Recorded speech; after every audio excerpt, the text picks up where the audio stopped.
À l'écoute de la radio Futur Média, mesdames et La messieurs, base virale bonsoir, GPS 22 a heures été mise à jour. Georges Diop.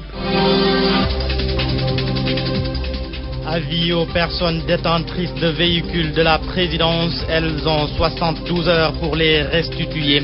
À défaut, la présidence de la République se réserve le droit de les récupérer par tout moyen.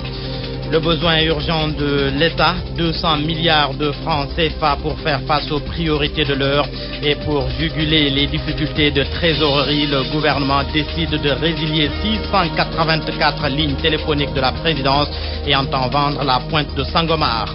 Prise de service dans les différents ministères, à l'assainissement, Oumar Gueye se met déjà au travail. Pas de temps à perdre pour résoudre la problématique des eaux usées de Cambérène. À l'environnement, Ali Haïdar décline ses priorités. La lutte contre les feux de brousse, le reboisement dans toutes les régions. La leçon du professeur Ibrahim Tchoub, il faut une refondation du système éducatif. Selon l'historien, le système sélection-élimination n'est pas une solution à la crise universitaire. Vous l'entendrez dans cette édition. À suivre, les sports avec Sadani Thiam, sociétal, le bulletin de santé, actu en question en fin d'édition au menu. La lutte contre l'impunité. Hans Alun Badaranja est à la partie technique. Bienvenue à tous. La traque aux véhicules volés du palais, la présidence de la République est décidée à les récupérer par tous les moyens. D'ailleurs, un délai de 72 heures est donné aux personnes détentrices de ces véhicules, qu'ils soient immatriculés ou non, et de les restituer au secrétariat général de la présidence. Tout cela est contenu dans un communiqué de la présidence de la République. Vers la vente de la pointe de Sangomar, l'État veut mettre sur le marché l'avion de commandement. L'annoncé du porte-parole du gouvernement, Serigne Mbaye Thiam, faisait face à la presse. Instruction a d'ailleurs été donnée au Premier ministre. Les propos de Serigne Mbaye Thiam sont recueillis par Seydou Nourouba. Le président de la République a instruit le Premier ministre de procéder à la vente de l'avion de commandement à la pointe de Sangomar par les soins du ministre de l'économie et des finances, sur la base d'un appel d'offres, bien sûr. Au stade actuel, je voudrais vous rappeler ce que le président a dit en Conseil des ministres. Jusqu'à preuve du contraire, tout le monde est innocent. Il ne s'agit pas pour nous de faire une chasse aux sorcières, de nous acharner sur des gens. Nous ne sommes pas dans une posture d'accusation de qui que ce soit et de polémique avec qui que ce soit. Nous sommes dans une posture, comme je l'ai dit, de rapport de vérité qu'on tient avec vous. C'est la raison pour laquelle on a tenu à lire des extraits de la convention avec MTL qui a été approchée. Un cadre de l'aviation approuve la décision de l'État de vendre l'ancien avion de commandement, la pointe de Sangomar. Selon Lamine Sow, cet appareil, qui fait partie des anciens types d'avions, coûte très cher pour son exploitation. Et il souligne que cet avion n'est pas recommandé pour des fins commerciales, mais plutôt pour la formation ou sa transformation en pièces détachées. Lamine Sow au téléphone de El Hadji Ndiogoudienne. Cet avion est d'une conception ancienne et il coûte très cher en le gardant. Il est tout à fait vendable techniquement et économiquement il coûte cher au partage, il coûte cher à l'entretien, il coûte cher à l'exploitation, c'est-à-dire à la qualification des équipages. Donc au plan technique, cet avion est vendable. Maintenant, tout dépend de ce que recherche l'acquéreur. C'est un avion d'abord qui est très bruyant, il ne répond plus aux normes acoustiques. C'est un avion qui consomme beaucoup de carburant et donc vous savez que le carburant compte pour au moins 30% des charges d'exploitation. Donc je verrais mal une compagnie qui cherche à gagner de l'argent acquérir aujourd'hui cet avion. Cet avion serait bien pour la formation, par exemple, ou alors en musée, ou alors en organe détaché. Mais je verrais mal une compagnie aérienne l'acheter pour l'exploitation. C'est un poids qui a un coût économique, un coût financier. Et je crois que si les autorités, parce que je répète que c'est un avion qui est propriété de l'État, si l'État décide aujourd'hui de le vendre, ce serait une excellente chose. Le Sénégal fait face à des difficultés de trésorerie. L'État a un besoin urgent de 200 milliards de francs CFA pour s'attaquer à certaines priorités comme l'électricité, la baisse des denrées de première consommation entre autres. Mais déjà, le train de vie de l'État va connaître une baisse considérable. Plus de 600 lignes téléphoniques de la présidence Ouad vont être résiliées. C'est de Nourouba. Le porte-parole du gouvernement, ministre de l'Enseignement supérieur et de la Recherche, donne une idée du train de vie de l'État sous le régime de Maître Wade. Rien qu'à la présidence de la République, il y avait 687 lignes téléphoniques. Serigne Mbaye Thiam fait ici part des mesures prises lors du premier conseil des ministres pour réduire le train de vie de l'État. Suppression des voyages en première classe pour toutes les autorités publiques. Limitation stricte des missions à l'extérieur. Recensement exhaustif du parc automobile de l'État et restitution des véhicules détenus de manière irrégulière. Recensement des immeubles appartenant à l'État. Inventaire des immeubles de l'État cédés dans des conditions irrégulières. Résiliation de toutes les lignes téléphoniques utilisées par des non-ayants droit. Dans le communiqué de ce premier conseil des ministres, le chef de l'État Macky Sall a abrogé 2 décrets. Un premier relatif au déclassement de la réserve de Ndiaïel dans le département de Dagana. Un second relatif aux véhicules importés de 5 ans. La limite d'âge de ces véhicules passe à 8 ans. Le communiqué fait aussi état des difficultés de trésorerie dont souffre l'État. Celui-ci a un besoin urgent de 200 milliards de nos francs pour faire face à certaines priorités, telles la diminution des prix des denrées de base, la compensation du secteur énergétique, entre autres priorités. Et vous suivez la radio Futur Média, il est 22h06. RFM, fréquence de modulation 94.0, la radio en puissance. L'heure est au travail pour Oumar Gueye, le nouveau ministre de l'Hydraulique et de l'Assainissement compte dès à présent s'atteler à résoudre la question des eaux usées à Cambérène et trouver une solution durable au récurrent problème des inondations. Oumar Gueye s'est exprimé suite à sa passation de service pour le compte du département de l'assainissement. Compte rendu à Narocha.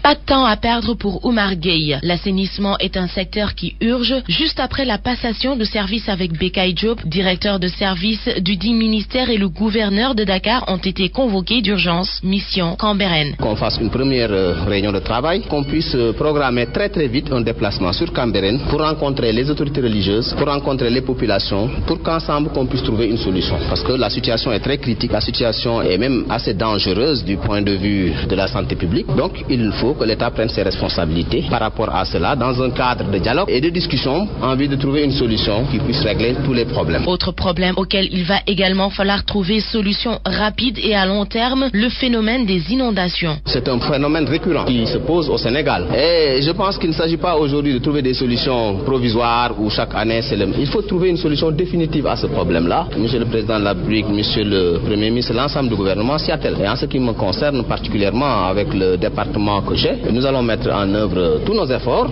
toute notre imagination pour trouver une solution durable. Mais qui dit solution durable dit aussi une solution qui demande un délai de travail, de mise en œuvre. Lundi, en principe, Monsieur Assainissement va devoir assister à une nouvelle passation de service, celle du département de l'hydraulique, un Oumar pour en remplacer un autre. Lutte contre les feux de brousse et reboisement dans toutes les régions du pays. Ali Haïdar décline ses priorités de nouveau ministre de l'Environnement et de la Nature. Il a reçu cet après-midi les dossiers des mains de son prédécesseur Djibo Leïtika, Mohamed Ali Mouba. Une pensée pieuse aux victimes du Gola et Ali Haïdar de se mettre dans ses habits de nouveau ministre de l'Environnement. Le défenseur de la nature aux côtés d'un parterre de collaborateurs et d'amis s'est empressé de prendre ses repères dans un bureau laissé grandement seul par un prédécesseur allé sur la pointe des pieds. Paré de son costume bleu sombre, l'homme se dit prêt à relever le défi. Toujours, 1000 fois par année, la forêt brûle dans notre pays. C'est une catastrophe. Cela installe le désert. Et avec le désert, la misère et la pauvreté, l'environnement est transversal, elle est importante. Si nous avons une bonne forêt, un couvert végétal important, un tapis herbacé, cela a une incidence directe dans notre agriculture, dans notre pêche, dans notre élevage. Donc il est important pour moi de prendre ce fléau qui envahit notre pays à bras le corps et à l'éradiquer complètement. Au-delà de ses priorités, le ministre envisage de faire sien les soucis des populations de Cambérène. Cambérène. Cambérène est une bombe. Nous allons maintenant prendre attache avec les différents services de notre ministère et nous allons nous atteler à donner une réponse comme l'a prescrit le président Macky Sall. La passation de service s'est passée à huis clos. Djiboka n'a pas voulu faire de déclaration à sa sortie. Youssou N'Dour a pris service au ministère du Tourisme. La passation de service a eu lieu ce matin. Makoma Boch. Le moment du départ est celui pour le ministre Thierno de regarder dans le rétroviseur. 3 années de gestion et des réalisations, comme entre autres 2 salons internationaux du tourisme ou une exposition sur la ferronnerie d'art et surtout une implication du secteur privé national, comme en ce qui concerne la gestion de l'ex-hôtel Méridien Président. Quand nous avons mesuré les capacités des ressources humaines sénégalaises, nous avons vu que nous avions le potentiel nécessaire pour prendre notre destinée en main. C'est pourquoi j'ai pris sur moi d'avoir regardé, d'avoir prospecté, d'avoir étudié le contrat du Méridien Président que j'ai jugé léonien, un contrat qui ne permettait pas aux propriétaires d'en tirer le maximum de profit, de proposer à son Excellence Monsieur le Président de la République qu'il y ait une préférence nationale. Le nouveau venu se dit rassuré de succéder à Thierno. Il compte marcher sur les pas de son prédécesseur à travers aussi une gestion basée sur la concertation. Youssou N'Dour. Nous lançons un appel à tous les acteurs pour une large concertation responsable. Je pense que c'est important si nous voyons aujourd'hui l'assistance, le secteur privé, les professionnels du tourisme. Nous avons déjà amorcé notre phase numéro 1. Parce que à partir du moment où le dialogue, la discussion, la concertation existent, nous pouvons avoir de l'espoir pour des lendemains meilleurs. La discussion et la concertation comme maître mot d'une gestion, le représentant des travailleurs de l'hôtellerie a de son côté estimé que l'aura de Youssou N'Dour pourrait aider à doubler les 700 000 entrées annuelles sur le territoire sénégalais. Le temps nous dira. À 22h12, nous parlons de l'abrogation des décrets portant découpage administratif et une décision du président Macky Sall. La réaction de Aliou Sow, il dit attendre de connaître la nature et l'étendue des décrets. L'ancien ministre de la décentralisation et des collectivités locales se dit prêt à croiser le fer avec les nouvelles autorités pour maintenir ce qu'il qualifie d'acquis positif. Le jour où j'aurai connaissance d'un décret dûment signé visant l'annulation, l'abrogation ou qui rapporte les décrets relatifs au découpage administratif, je me prononcerai, mais je peux vous dire tout de suite. Le plus important pour moi d'abord, c'est de connaître, c'est de voir ces décrets-là, c'est de connaître leur contenu et l'étendue des implications de ces décrets. Mais tout de suite, je peux vous annoncer que je serai du côté des populations. Je me battrai au côté des populations si le pouvoir commet l'erreur de faire subir à ces populations qui s'épanouissent aujourd'hui dans ces nouvelles entités territoriales cette injustice par une gouvernance de vengeance ou de règlement de compte. Tout le Sénégal doit reconnaître que empêcher à des populations la jouissance de leur tirer une nouvelle identité culturelle, économique, politique et administrative ne saurait s'expliquer. Ils peuvent déjà compter sur le citoyen Aliou Sow, sur le fils de la République que je suis, sur l'enfant de la nation que je suis, pour mener démocratiquement les combats qu'il faut pour préserver ces acquis très importants. Quant à l'ancien président du conseil rural de Sangalkam, Oumar Gueye, a salué la décision prise par le président Macky Sall d'annuler le décret portant sur le dernier découpage administratif. Il dit ne pas être contre un découpage, mais estime qu'il faudrait un large consensus. Oumar Gueye, propos recueillis par Anna Rocha. Abdoulaye Wade et son gouvernement avaient initié ce découpage pour pouvoir affaiblir des responsables politiques à la base pour gagner les élections de 2012. Mais vous voyez le résultat. Enfin, il y a beaucoup de collectivités locales concernées. Pour le cas spécifique de Sangalkam, n'oubliez pas qu'il y a eu mort d'homme en la personne de notre frère Malik Ba. Il n'y avait aucune raison à faire ces découpages. S'il faut faire un découpage, il faut attendre une année électorale pour les locales. Mais on ne peut pas élire des élus locaux qui ont un mandat de 5 ans et ces élus n'ont même pas fait 2 ans. Sous prétexte d'un découpage, on installe des délégations spéciales. Le cas de Sangalkam est assez particulier parce qu'en 2008 déjà, On nous avait mis sous délégation spéciale, sans raison. En 2009, on revient, on refait notre liste. Moi-même, j'étais tête de liste de la coalition Andélégué Sénégal du président Idrissa Seck. Et nous avions gagné largement cette collectivité locale. Pour des raisons politiques, le président revient encore, aidé en cela par des ministres et des gens du commandement territorial, des sous-préfets, remettre à nouveau ce découpage et nous remettre à nouveau aux délégations spéciales. C'est inadmissible. À l'époque, nous nous sommes battus et le président Macky Sall, lors de la campagne électorale, a dit à Kaolack, si je suis élu, je reviendrai immédiatement sur ce découpage. Il a respecté sa parole. Les élus vont être installés à nouveau et vont finir leur mandat. Maintenant, durant ce mandat qui reste, c'est-à-dire les 2 ans qui nous séparent de 2014, nous avons le temps de réfléchir sur un découpage harmonieux. Moi, je ne suis pas contre le découpage parce que c'est l'évolution des choses. Il faut rapprocher l'administration des administrés. En ce moment, on discutera avec les populations, avec les villages, pour leur demander leur avis en relation avec des techniciens en la matière, spécialisés en matière de décentralisation, et créer des collectivités locales viables, c'est-à-dire qui ont des ressources pour vivre. RFM, partout, tout le temps. Éducation à présent, le système sélection-élimination des bacheliers ne réglera jamais les problèmes de l'éducation. C'est la conviction du professeur Ibrahima Thioub. Selon le professeur d'histoire à l'université Cheikh Anta Diop de Dakar, il faut une refondation du système éducatif qui écarte le colmatage. Ibrahima Thioub au micro de Jo Maron. Nous avons une société extrêmement jeune, dans des proportions très élevées. Et les jeunes, on doit les éduquer. Et notre système éducatif, ce n'est pas seulement l'université, c'est tout le système éducatif qui s'est effondré. L'héritage que nous avons reçu des générations antérieures, nous n'avons pas réussi à la préserver, encore moins à la transmettre. Donc il est temps qu'on se remobilise pour refonder notre système éducatif. Ce système éducatif qui a produit des ressources humaines de qualité, admirées, reconnues à travers le monde, se trouve aujourd'hui confronté à des difficultés énormes. Difficultés que le colmatage, le vernissage, le vernis qu'on tente d'y mettre actuellement au niveau de l'université ne résoudra nullement. Il faut prendre le taureau par les cornes, c'est-à-dire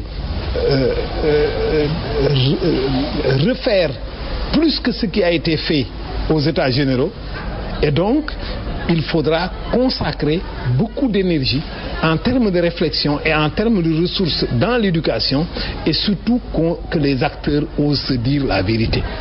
Que les enseignants et les chercheurs fassent leur boulot, c'est pourquoi ils sont payés. Les étudiants viennent à l'université pour étudier, et que ces études se passent dans des règles clairement établies et respectées par tous les acteurs.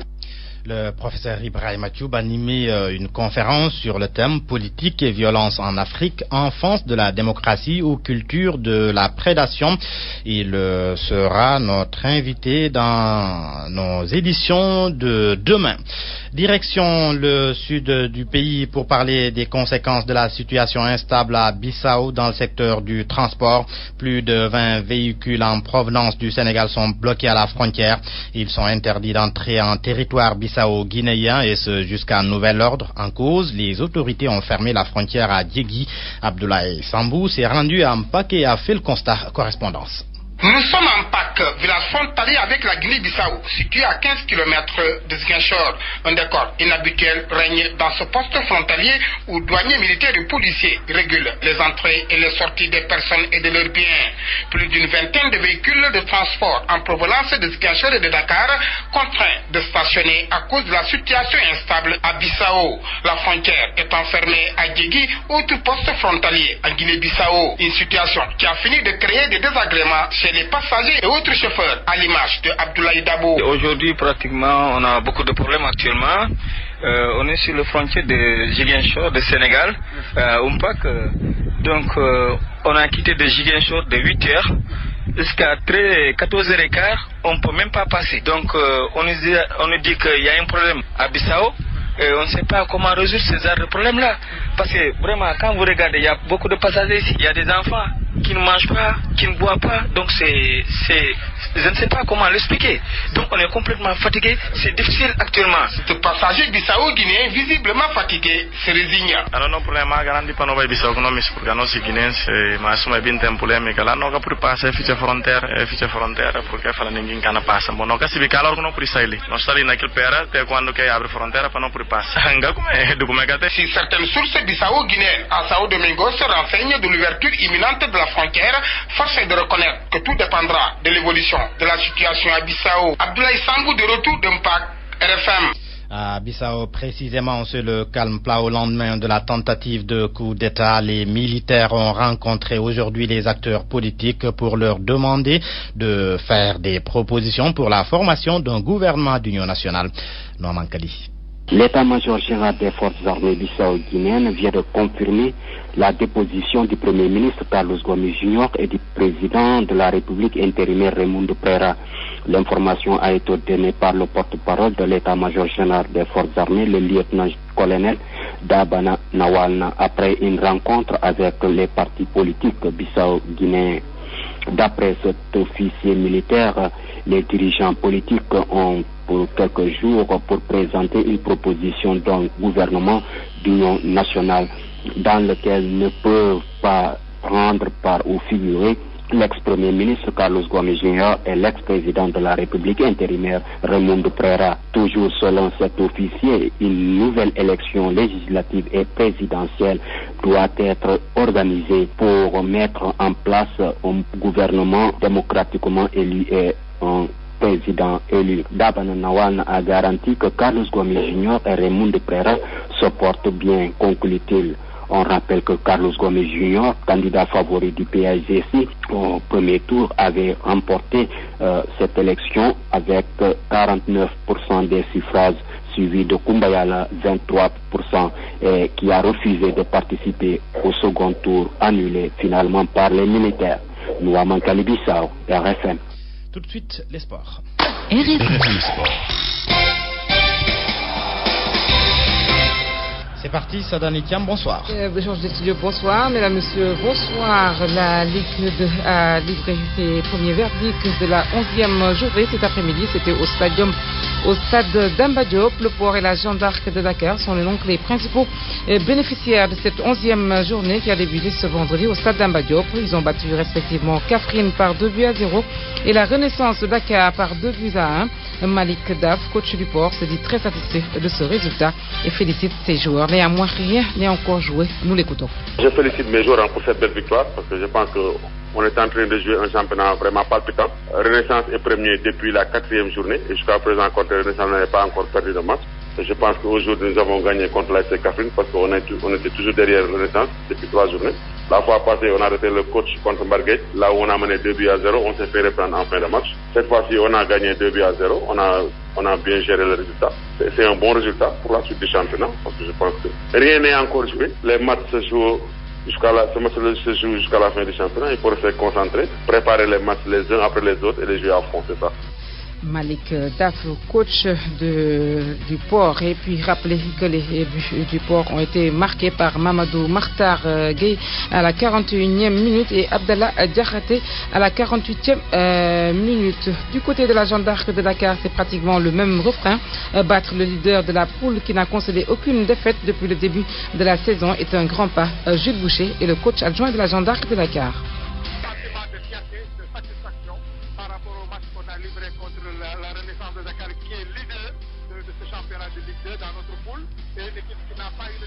Jusqu'au moment où ils devaient nous rencontrer. Donc on a préparé ce match dans les meilleures conditions possibles. Les dirigeants qui sont autour de l'équipe sont mobilisés pour vraiment apporter un plus au niveau de la préparation, de l'entraînement, de la motivation de l'équipe. Donc tous les techniciens, on a mis tout ce qu'il fallait, tous les ingrédients qu'il fallait mettre pour que l'équipe et les joueurs soient motivés individuellement, collectivement, pour vraiment faire un sport, sortir le grand jeu aujourd'hui, parce que c'était une victoire importante pour nous, mais pour les deux autres équipes qui jouent la montée comme nous, qui est Dakar Sacré-Cœur et le Port de Dakar. Donc vraiment, c'est une victoire vraiment méritée, vraiment encourageante pour la suite du championnat. Jules Boucher. Les buts des Bleus et Blancs ont été marqués par Pape Diop et Djibril Diaw. La suite de cette 11e journée, ce sera ce week-end. La Ligue 1 aussi en découdra ce week-end avec dans la poule Duc compagnie sucrière sénégalaise, Union sportive de Ouakam, Linguère, Guédiawaye Football Club Diambar, Yakar contre Gorée dans la poule B. AS Pikine contre Yego, la Douane joue Tourekunda et puis Niaritali sera opposé au Casa Sport. Nous restons toujours au football, cette fois-ci au Cameroun, avec un comité qui a été créé à Yaoundé pour déposer le président de la Fédération camerounaise de football. Il s'agit de Mohamed Iya pour mauvaise gestion. Cette fronde est menée par Roger Mila et d'anciens internationaux pour redresser le football camerounais. Le principal objectif du comité est le départ du président de la FECAFOOT. Et puis 3000 participants sont attendus à la 10e édition du semi-marathon international de Dakar, prévu ce samedi et organisé par la Fédération sénégalaise d'athlétisme. Une édition qui reprend après 3 ans de léthargie et qui ne verra pas malheureusement la participation des athlètes étrangers comme lors des éditions précédentes, faute de moyens. Et nous terminons par une note de basketball avec la 4e journée des playoffs, aussi bien chez les hommes que chez les dames. Ce samedi donc à Saint-Louis, l'UGB reçoit la Douane de Dakar à Dakar. Dakar University Club joue le Rail et puis l'Union sportive de Ouakam joue Mermoz. Dimanche, Saint-Louis Basket Club contre Louga. Chez les dames, ce samedi donc à Saint-Louis, UGB contre Bop. Et puis dimanche, Duc contre Union sportive de Ouakam. Et puis Jeanne d'Arc de Dakar contre Sibac. Le dernier match de cette 4e journée chez les dames était un match donc décalé. C'était entre Ziguinchor et Saint-Louis Basket Club. Georges Dejeyo.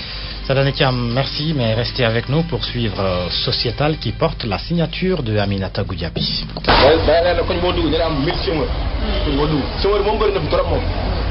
Dans ce quartier du centre-ville de Dakar, il y a un fameux grand place qui s'appelle Roudbi. C'est ici que Omar, 29 ans, et sa bande se retrouvent tous les jours.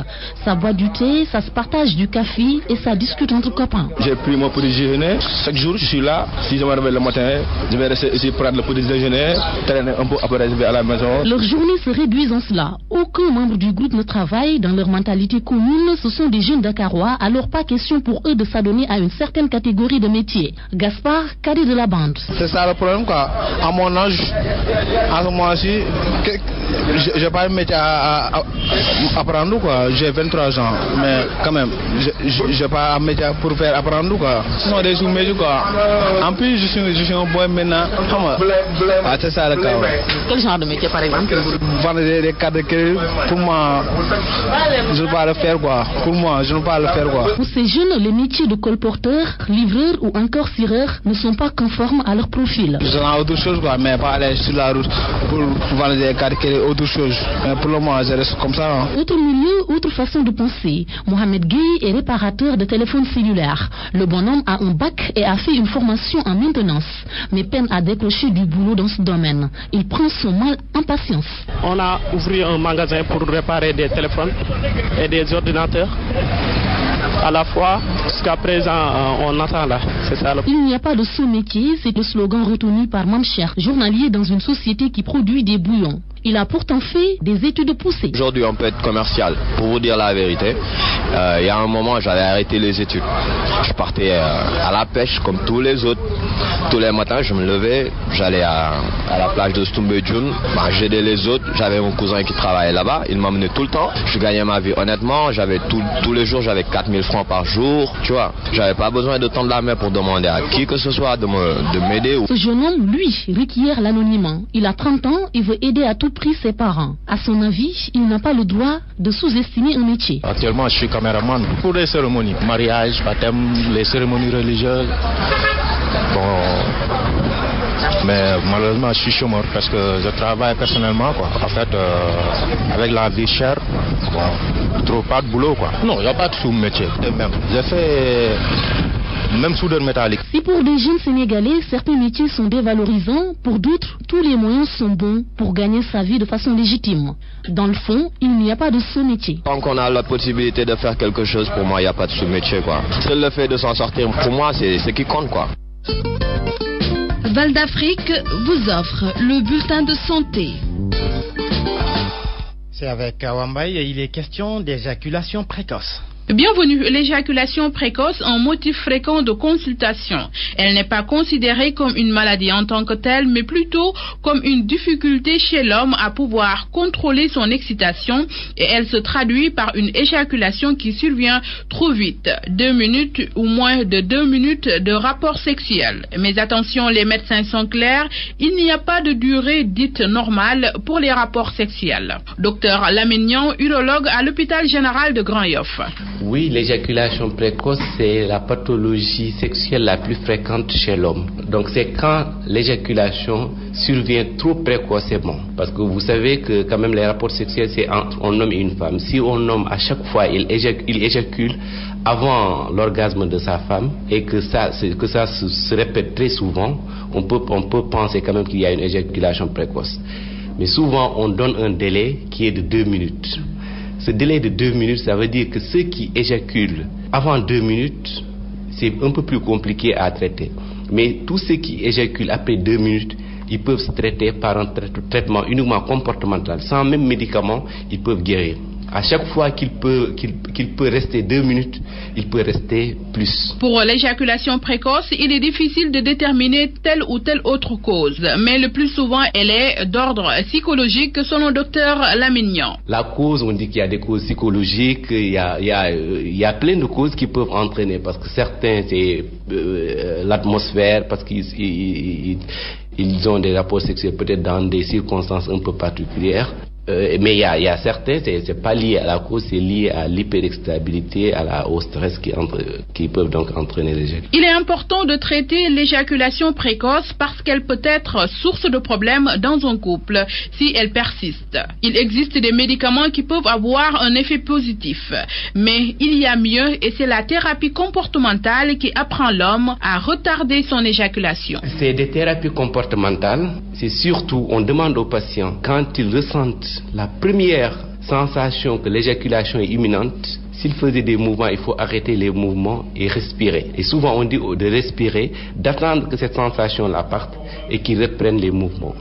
Ou bien de correspondre la respiration et les mouvements. Ça, c'est un peu plus difficile, il faut un apprentissage. Mais au moins, que s'ils sentent dès la première sensation, qu'ils arrêtent, qu'ils attendent que cette sensation parte et qu'ils reprennent. Il ne faut pas qu'ils attendent que la sensation soit imminente. Parce que si elle est imminente, ils ne peuvent pas l'arrêter. Mais dès le début, c'est possible. Il y a des médicaments, des neuroleptiques qu'on utilise pour augmenter donc le délai d'apparition de cette éjaculation. Il y a aussi des topiques, des médicaments, des anesthésiques locaux. Mais le meilleur traitement est un traitement comportemental.